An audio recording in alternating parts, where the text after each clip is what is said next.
Olá, família Estoico Cru. Sejam muito bem-vindos a mais uma reflexão profunda, a mais uma jornada em busca da sabedoria que nos fortalece, que nos liberta. Aqui, nós mergulhamos de cabeça nas verdades antigas para encontrar soluções para os desafios mais modernos e muitas vezes mais dolorosos da nossa vida. E antes de começarmos, eu quero fazer um pedido especial para vocês, que são a alma deste canal. Se você já é inscrito, se você já faz parte desta comunidade, me ajuda a hypar este vídeo. Comenta aqui embaixo, eu sou Estoico Cru. Deixa o seu like agora no início. Compartilha com uma pessoa que você sabe que precisa ouvir essa mensagem. Esse simples gesto faz com que o algoritmo entenda que nosso conteúdo é relevante e nos ajuda a levar essa filosofia para muito mais gente. E se você busca um aprofundamento ainda maior, se quer fazer parte do nosso círculo mais próximo, com conteúdos exclusivos, análises de textos e discussões que não acontecem aqui publicamente, considere se tornar um membro do canal. O link está na descrição. É a sua chance de apoiar diretamente nosso trabalho e acelerar sua jornada de autodomínio. Agora, vamos ao nosso tema de hoje, um tema que eu sei toca na ferida de muitos de nós. Vamos falar sobre relacionamentos. E mais especificamente sobre a arte estoica de parar de tentar controlar os outros. Tópico 01. Introdução e fundamento filosófico. Quantas vezes você já se pegou frustrado porque alguém que você ama não correspondeu às suas expectativas? Quantas noites de sono perdidas tentando entender por que aquela pessoa age de determinada maneira ou por que não valoriza o que você faz? Quantas discussões que escalaram para brigas amargas e dias de silêncio começaram justamente porque você esperava que o outro pensasse, sentisse ou agisse como você gostaria? Se você já viveu isso, e eu suspeito que cada pessoa que está me ouvindo agora já viveu, saiba que não está sozinho. Os relacionamentos, sejam conjugais, familiares ou de amizade, estão entre as maiores fontes de alegria da vida humana, mas também, inegavelmente, entre as maiores fontes de sofrimento. E há mais de 2000 anos, os filósofos estoicos, homens que lidavam com o poder, o exílio, a escravidão e a guerra, já haviam compreendido a raiz desse sofrimento. Eles não tinham aplicativos de relacionamento, não tinham terapia de casal, mas tinham uma percepção aguçada da natureza humana. Uma percepção que permanece incrivelmente relevante até hoje. A verdade, crua e direta, como o nome do nosso canal, é que a maior parte da nossa dor nos relacionamentos não vem do comportamento do outro. Ela vem da nossa insistência em querer que o outro seja diferente do que ele é. Ela vem da nossa tentativa fútil, exaustiva e, no fim das contas, arrogante, de controlar o incontrolável. Epiteto, um dos grandes mestres do estoicismo, um homem que nasceu escravo e se tornou um dos filósofos mais influentes de Roma, nos deixou uma lição fundamental em suas palestras. Não é o que acontece a você, mas como você reage a isso que importa. Essa frase é um pilar do estoicismo, mas vamos aplicá-la diretamente aos relacionamentos. Não é o que seu parceiro fez ou deixou de fazer que te causa dor. É o seu julgamento sobre o que ele fez. É a sua reação interna, a história que você conta para si mesmo sobre o significado daquela ação. E em outra passagem, ele nos alerta com clareza cirúrgica. Não exija que as coisas aconteçam como você deseja, mas deseje que elas aconteçam como acontecem, e você viverá bem. Essas palavras podem parecer simples, talvez até passivas à primeira vista, mas carregam uma verdade profunda e libertadora sobre a natureza dos relacionamentos humanos. O que Epiteto está nos dizendo é que nós sofremos não porque as pessoas são como são, mas porque insistimos que elas sejam diferentes. Sofremos porque tentamos controlar o incontrolável. Pense naquela situação. Você preparou um jantar especial, limpou a casa, se arrumou, esperando uma noite romântica, e seu parceiro chega cansado, estressado do trabalho e mal nota o seu esforço. A decepção que você sentiu não veio da ação dele, o cansaço, a distração, mas da sua expectativa frustrada. O problema não estava na realidade do momento dele, estava na sua tentativa de controlar algo que jamais esteve em suas mãos. A reação, o estado de espírito, o foco de outra pessoa. A dor não foi gerada por ele. Foi gerada pelo roteiro que você escreveu na sua mente e que ele, sem saber, não seguiu. Imagine um homem que passa anos tentando moldar sua esposa à imagem do que ele considera ideal. Ele critica as roupas dela, os amigos dela, os hobbies dela, sempre com a desculpa de que é para o bem dela. Na verdade, ele está tentando transformar outra pessoa em uma extensão de si mesmo, um projeto pessoal. Ou uma mãe que sofre amargamente porque o filho adulto escolheu uma carreira que ela não aprova, ou se casou com alguém que ela não considera adequado. Ela não sofre pela realidade do filho, que pode estar feliz e realizado. Ela sofre porque a vida dele não seguiu o plano que ela traçou. Esses são exemplos cotidianos, quase banais, de como desperdiçamos nossa energia vital, nossa paz de espírito, nosso tempo precioso, tentando controlar o que está fundamentalmente além do nosso alcance. Desperdiçamos o presente nos frustrando com a realidade, em vez de aceitá-la e trabalhar com ela.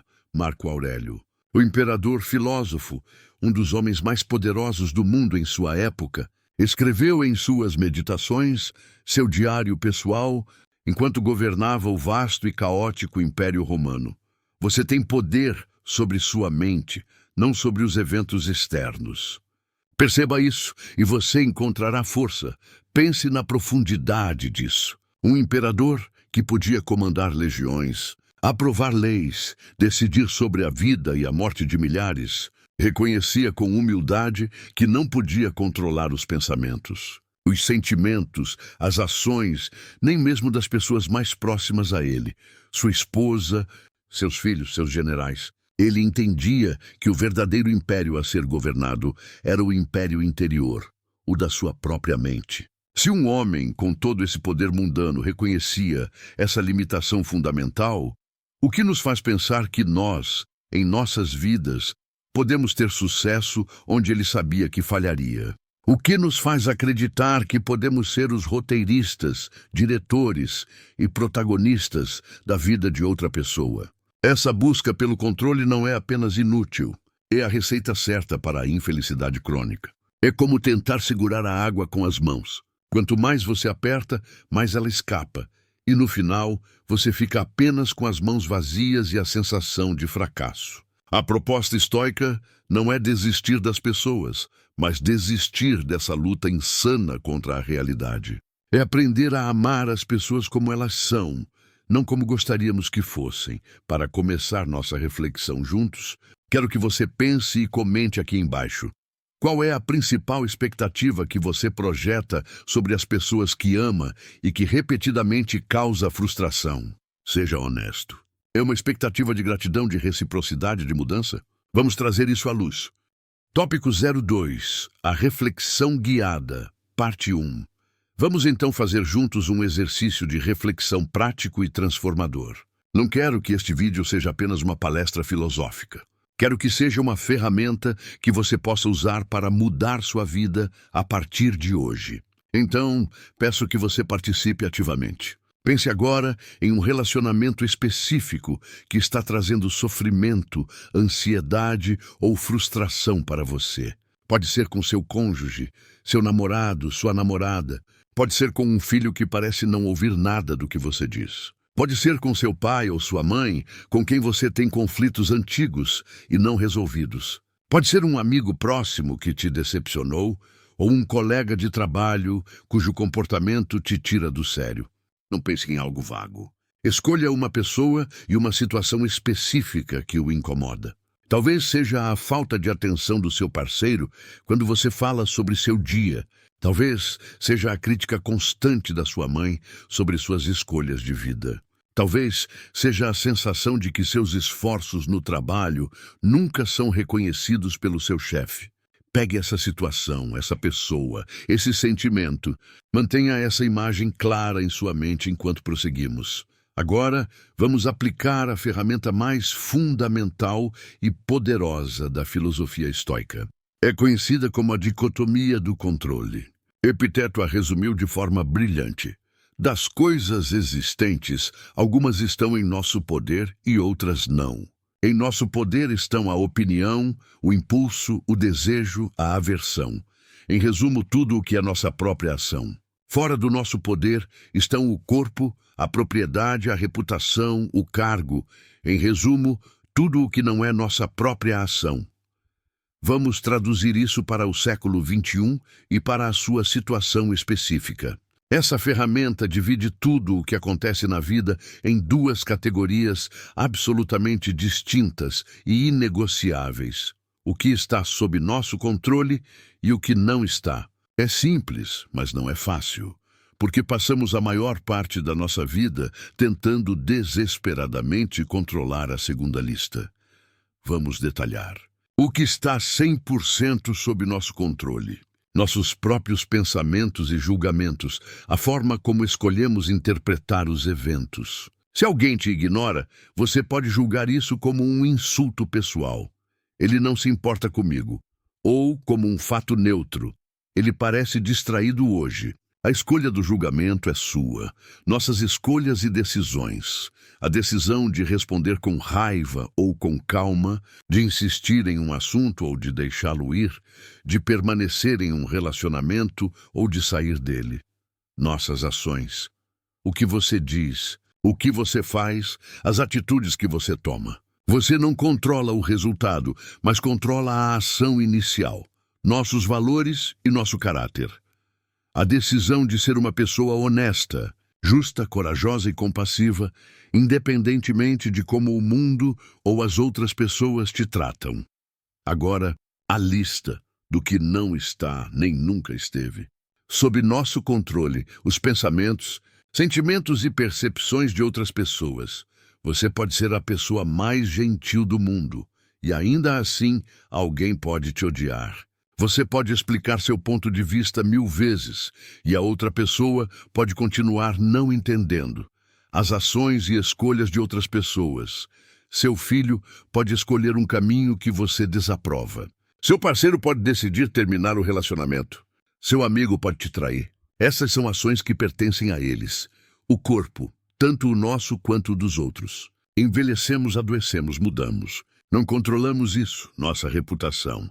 Você controla suas ações, mas não controla como as pessoas vão interpretar e falar sobre elas. O passado e o futuro. O passado já aconteceu, e o futuro é uma consequência de inúmeras variáveis além do seu controle. Agora, volte para aquela situação que você trouxe à mente. Olhe para ela através das lentes da dicotomia do controle. Pergunte-se com absoluta, brutal honestidade: o que nessa situação está verdadeiramente sob meu controle?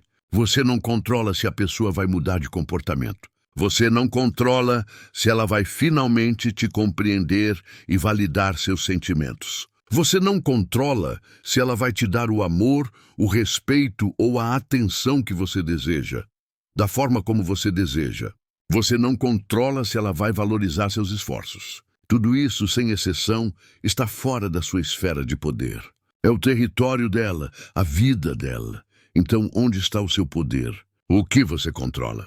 Você controla como escolhe interpretar o comportamento dessa pessoa. É maldade ou é limitação? É um ataque pessoal ou é um reflexo dos problemas dela? Você controla as expectativas que deposita nela. Você pode continuar esperando que um cacto te dê maçãs e se frustrar todos os dias, ou pode aceitar que é um cacto e apreciar as qualidades que ele tem.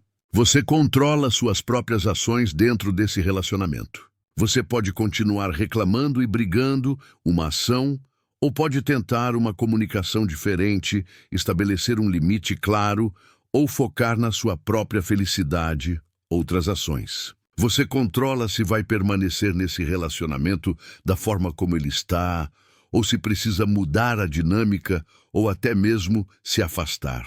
Acima de tudo, você controla o tipo de pessoa que você escolhe ser, independentemente de como o outro se comporta. Você pode escolher ser virtuoso, calmo e racional, mesmo que o outro seja caótico e irracional. Os estoicos não estão dizendo que você deve aceitar passivamente qualquer tratamento. Isso é uma interpretação errônea e perigosa.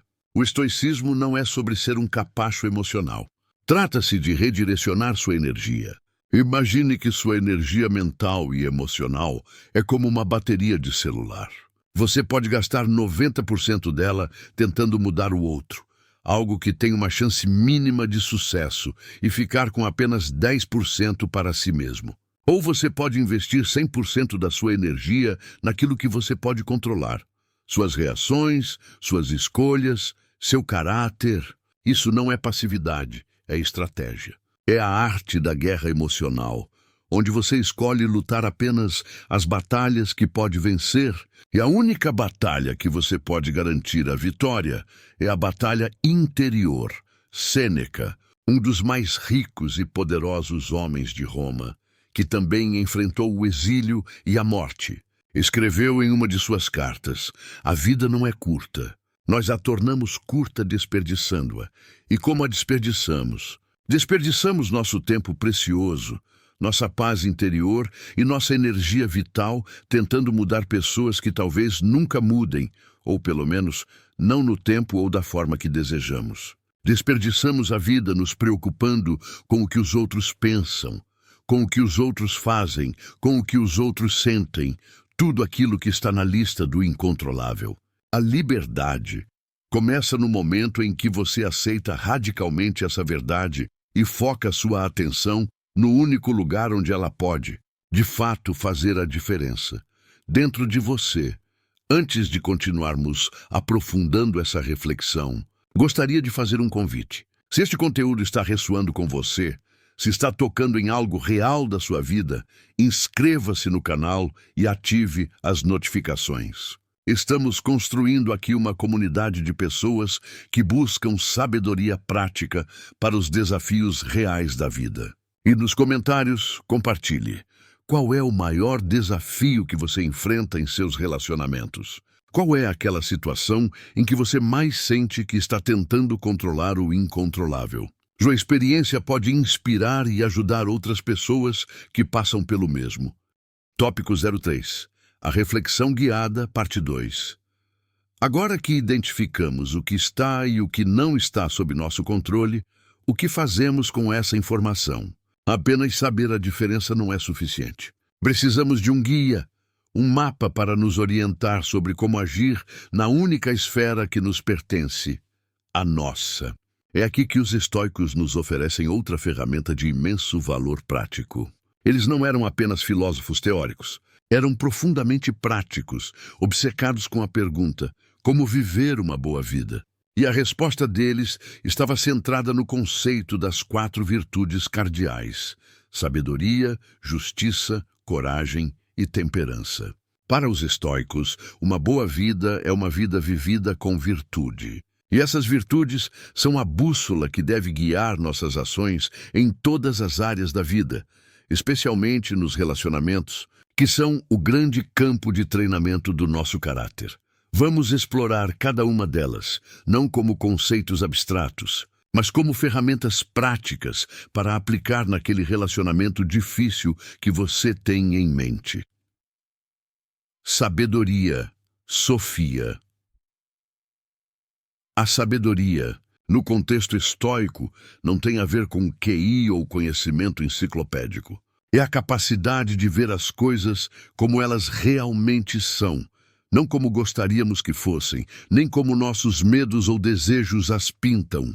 É a capacidade de diferenciar o que é bom, o que é mal e o que é indiferente. Para um estoico, as únicas coisas verdadeiramente boas são as virtudes, e as únicas coisas verdadeiramente más são os vícios. Todo o resto, saúde, riqueza, reputação, e sim o comportamento de outras pessoas, é indiferente.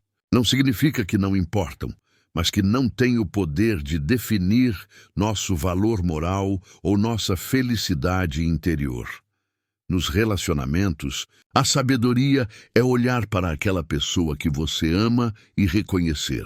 Essa pessoa tem sua própria história, seus próprios traumas, seus próprios medos, suas próprias limitações e sua própria visão de mundo. Ela não é uma extensão de mim. Ela não é um projeto a ser concluído. Ela não é um quebra-cabeça que eu preciso resolver para ser feliz. Ela é um ser humano completo, com livre arbítrio, fazendo o melhor que pode com os recursos emocionais e psicológicos que possui neste momento. Marco Aurélio praticava diariamente um exercício de sabedoria que ele chamava de premeditatio malorum. Pela manhã, ele se preparava mentalmente para o dia que viria. Hoje encontrarei pessoas intrometidas, ingratas, arrogantes, desonestas, invejosas e insociáveis. Tudo isso acontece a elas por sua ignorância do bem e do mal. Isso não era pessimismo. Era sabedoria prática. Ele não estava esperando o melhor das pessoas. Estava se preparando para a realidade delas, para que, quando encontrasse esses comportamentos, não fosse pego de surpresa e não reagisse com raiva ou frustração. Ele já havia entendido que elas agiriam conforme sua natureza, não conforme suas expectativas. Aplicar essa sabedoria é parar de se surpreender e se ofender quando as pessoas agem de acordo com seus padrões habituais. É aceitar a realidade para poder lidar com ela de forma eficaz. Justiça, de Caio Zuni. Justiça, para os estoicos, vai muito além da lei. É sobre tratar os outros com equidade, respeito e bondade, reconhecendo que todos fazemos parte de uma mesma comunidade humana. Significa agir de forma correta e justa, mesmo quando os outros não agem da mesma forma conosco. Nos relacionamentos, justiça significa reconhecer que cada pessoa tem direito às suas próprias escolhas, seus próprios sentimentos, seu próprio ritmo. Não é justo exigir de alguém algo que essa pessoa não pode ou não quer dar. Se você espera demonstrações efusivas de afeto de alguém que cresceu em um ambiente emocionalmente frio e repressivo, você está sendo injusto não apenas com a pessoa, mas consigo mesmo, pois está se preparando para uma decepção inevitável. Seria como exigir que um peixe suba em uma árvore. Justiça é também sobre ver a nossa parte na equação. É muito fácil apontar o dedo e listar todos os defeitos e erros do outro. A justiça estoica nos convida a olhar para dentro e perguntar: como eu estou contribuindo para essa dinâmica? Qual é a minha responsabilidade aqui? Significa reconhecer que, em qualquer conflito, raramente a culpa é 100% de um lado. Justiça é aceitar as pessoas em sua humanidade imperfeita, assim como você gostaria de ser aceito na sua. É lembrar-se, como disse Sêneca, que onde quer que haja um ser humano, há uma oportunidade para a bondade. Coragem, Andréia. A coragem nos relacionamentos não é a ausência de medo, mas a capacidade de agir corretamente, de acordo com a sabedoria e a justiça, apesar do medo. Medo da rejeição, medo do conflito, medo da solidão, medo de magoar o outro. É preciso coragem para estabelecer limites saudáveis. Dizer eu te amo, mas não vou aceitar esse comportamento é um ato de coragem. É preciso coragem para ter conversas difíceis, para expressar suas necessidades de forma clara e honesta, sem acusações, sabendo que a reação do outro está fora do seu controle. É preciso coragem para ser vulnerável, para admitir seus erros e pedir perdão. E talvez a forma mais elevada de coragem seja a de aceitar a realidade como ela é. É preciso coragem para aceitar que talvez você não possa salvar ou mudar alguém que você ama de um comportamento autodestrutivo. É preciso coragem para deixar ir quando um relacionamento se tornou irreparavelmente tóxico e está destruindo sua paz interior. E como mencionei antes, é preciso imensa coragem para olhar no espelho e perguntar: qual é a minha parte nisso? O que eu posso mudar em mim mesmo? Essa é talvez a coragem mais difícil de todas, porque é muito mais fácil e confortável culpar o outro, do que assumir a responsabilidade radical pela nossa própria contribuição para o conflito e pela nossa própria felicidade. Temperança, Sofrosine. Temperança é a virtude do equilíbrio, da moderação, do autodomínio. É a capacidade de controlar nossos desejos e aversões, de não ser escravo de nossas paixões.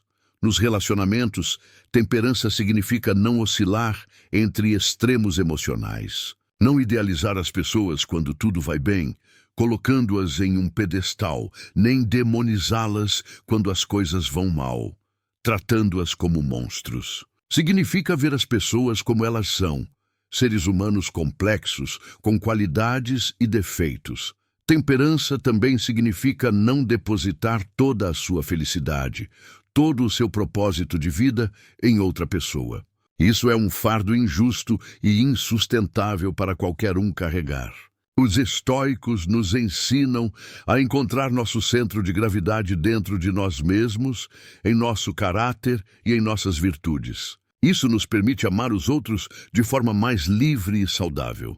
O amor deixa de ser uma necessidade desesperada e se torna uma escolha generosa. Significa manter sua própria identidade, seus próprios valores, seus próprios hobbies, sua própria paz interior, independentemente do estado do relacionamento. Epiteto nos ensinou que devemos amar as pessoas como amamos uma taça de cristal frágil. Nós a admiramos, cuidamos dela, mas temos consciência de que ela pode quebrar a qualquer momento. Isso não é frieza ou pessimismo. É amor maduro. É amor que não sufoca, que não exige garantias, que não tenta controlar. É um amor que respeita a impermanência da vida e a autonomia do outro. É o amor que nos liberta para apreciar o presente, em vez de temer o futuro. Reflita sobre essas 4 virtudes. Naquele relacionamento que te desafia, qual delas você mais precisa praticar? É a sabedoria de ver a pessoa como ela é?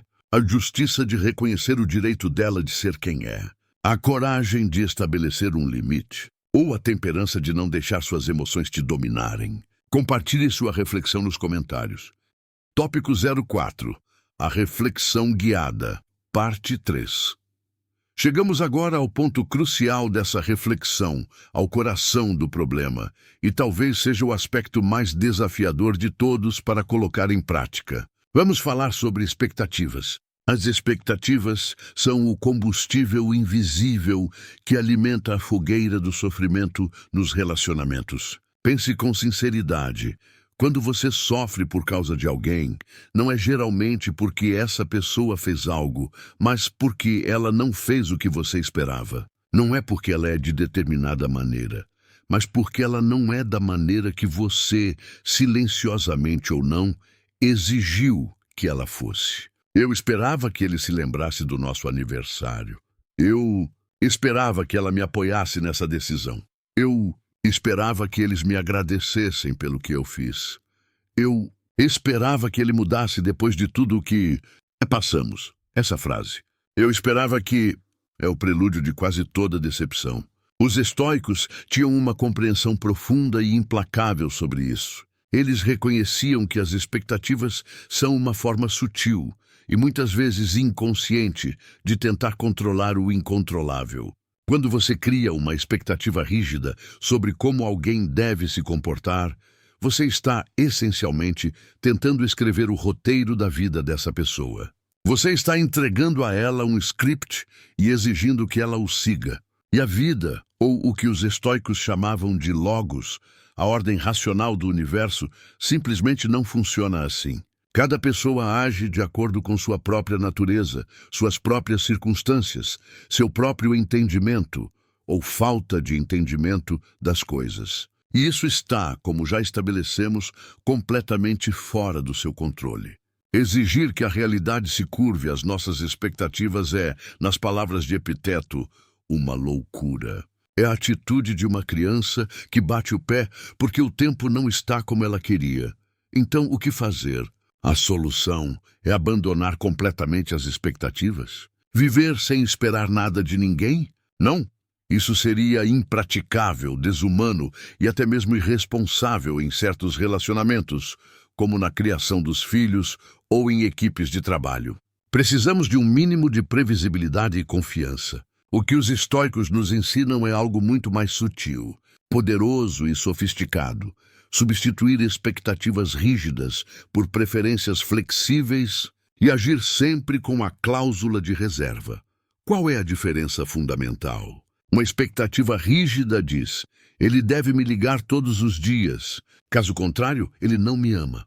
Nessa frase, sua paz e sua sensação de ser amado estão completamente reféns de uma ação que pertence a outra pessoa. Se ele não ligar, o roteiro é violado e você sofre. O sofrimento é inevitável.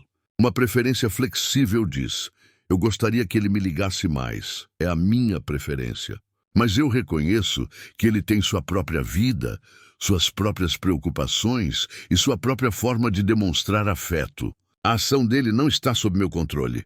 Minha paz interior não depende disso. Percebe a mudança radical? A preferência expressa um desejo, mas não ata sua felicidade a ele.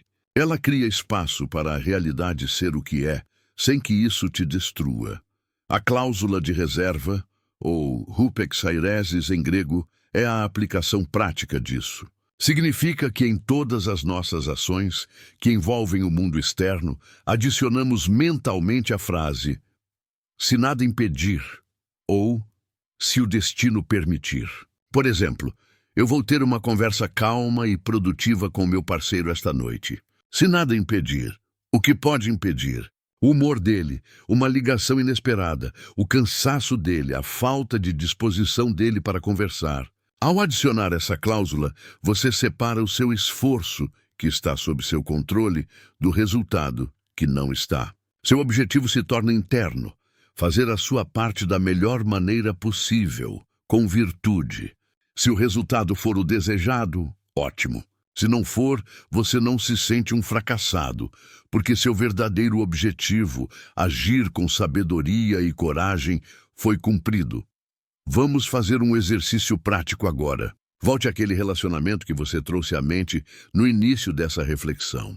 Liste mentalmente, ou no papel se preferir, 3 expectativas rígidas que você tem em relação a essa pessoa. Seja brutalmente honesto. Pode ser: ela deveria me dar mais atenção e largar o celular quando falo com ela. Ele deveria tomar mais iniciativa nas tarefas de casa. Meu filho deveria me ouvir mais e seguir meus conselhos. Agora, vamos pegar cada uma dessas expectativas e transformá-las em uma preferência com a cláusula de reserva. Eu preferiria muito que ela me desse atenção total quando conversamos. Vou expressar essa minha necessidade de forma calma e clara, minha ação controlável. No entanto, a reação e o comportamento dela não estão sob meu controle. Minha paz não será destruída se ela não o fizer. Eu gostaria que ele dividisse as tarefas de forma mais equitativa. Vou propor um plano de ação, minha ação. Mas se ele vai concordar e seguir, o destino o dirá. Meu foco é ser justo e razoável na minha proposta. Seria ideal que meu filho seguisse meus conselhos, pois acredito que são para o bem dele. Vou oferecer minha perspectiva com amor e sem imposição, minha ação. Mas a decisão final é dele, e ele tem o direito de cometer os próprios erros. Eu continuarei a amá-lo incondicionalmente. Sente a diferença energética? No primeiro cenário, você é um refém. Sua felicidade é um interruptor que o outro liga e desliga. No segundo, você é um agente. Você mantém sua integridade interior, sua soberania emocional intacta, independentemente das ações alheias. Há uma história famosa, talvez apócrifa, mas profundamente instrutiva, sobre Epiteto que ilustra perfeitamente esse princípio. Ele era escravo quando jovem, e conta-se que certa vez seu senhor Epafrodito, por um capricho cruel, começou a torcer sua perna. Epiteto, em vez de gritar, implorar ou amaldiçoar, disse calmamente: "Se continuar, você vai quebrar minha perna."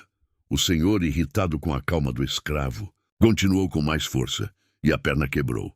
Epiteto então disse, sem traço de raiva ou ressentimento, apenas constatando um fato: "Eu não disse que você iria quebrar." O que essa história nos ensina não é passividade ou masoquismo. Pelo contrário, ela nos ensina sobre a liberdade suprema. Epiteto não podia controlar a crueldade do seu senhor, evento externo, mas ele podia controlar sua própria resposta interior, sua paz mental, seu julgamento sobre o evento.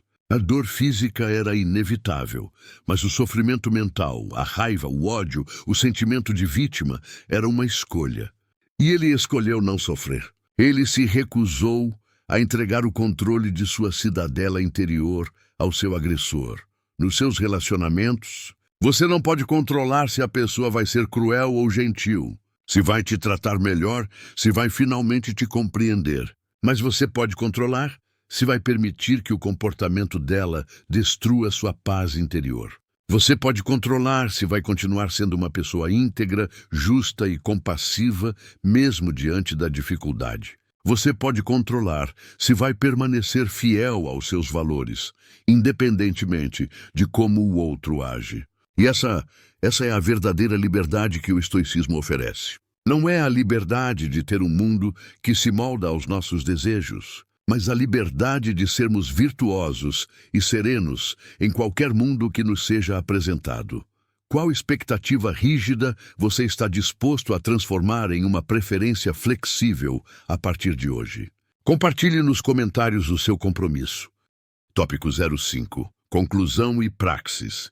Chegamos ao fim dessa nossa longa e, espero, profunda reflexão. Mas este é, na verdade, apenas o começo de uma jornada prática. O conhecimento por si só não muda vidas. Apenas o conhecimento aplicado à filosofia vivida tem o poder de transformar. Então vamos recapitular o que exploramos juntos e, mais importante, vamos traçar um plano de ação.